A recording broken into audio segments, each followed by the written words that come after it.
is bituin nga ang kanyang bunga. Nakakagaling daw ng mga cyst, goiter, tumor, almoranas at iba pa. Alam mo ba kung ano ang tawag sa kanya?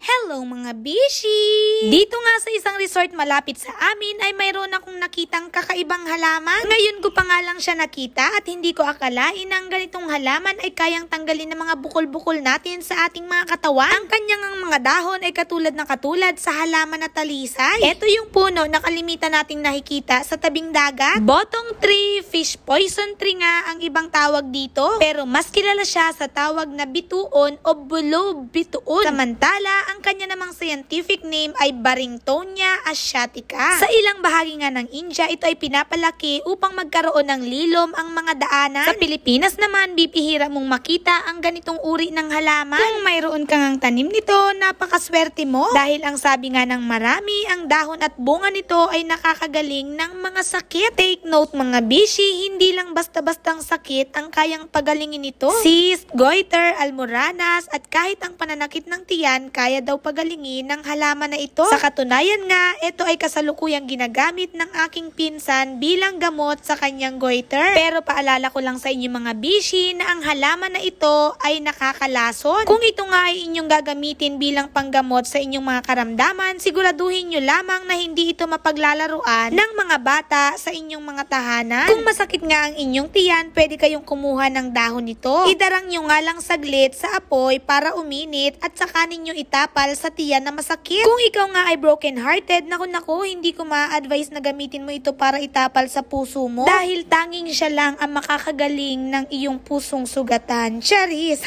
Chika lang mga bishi, para naman sa mga bukol-bukol, yung bunga nito ang ating kakailanganin. Una nga nating gagawin ay biyakin ang bunga at kunin ang buto nito. Pagkatapos, diktikin hanggang sa mapino at ilagay ang mga dinikdik sa cloth o tela na mahaba. Tapos, itapal sa liig or kung saan part na mayroong bukol. Hayaan ito overnight. Gawin mo ito sa loob ng 3 buwan. Tignan mo kung ano ang magiging resulta. Dapat tuloy-tuloy ha. Paalala ko lang mga bishi, bawal nga pala ito sa mga buntis, lalo na sa mga bata. Dahil uulitin ko, ang bunga nito ay nakakalason. Kwento nga ng aking pinsan kapag nga daw nagdidikdik siya nito, mayroon siyang ginagamit na gloves. Nang sa ganun, sigurado siya na walang maiiwan sa kanyang mga kamay. Karagdagan nga at personal kong paalala, hindi ko sinasabi na maniwala ka. Kung diskumpiyado ka sa mga benepisyo na nabanggit ko dito sa aking video, magsariling research ka para malaman mo kung ano ba talaga. Tagal ko nang naririnig ang tungkol sa halaman na ito, pero ngayon ko lang talaga nakita ito. Kaya naman susubukan ko ito mga bishi para malaman ko kung matatanggal ba nito yung aking mga bukol-bukol sa katawan. Oh yes mga bishi, mayroon nga po kasi akong bukol sa kasalukuyan. Ako po ay operada na. Kaya naman para maging buhay na saksi, ito ay susubukan ng inyong bishi. Para nga po pala sa mga magtatanong, ito nga po pala ay nakita ko sa Avida Dane Farm Resort. Nais ko nga po silang pasalamatan dahil ako ay kanilang pinaunlakan at hinayaan na mag-video-video dito sa kanilang resort. Maraming salamat po sa inyo ma'am and sir.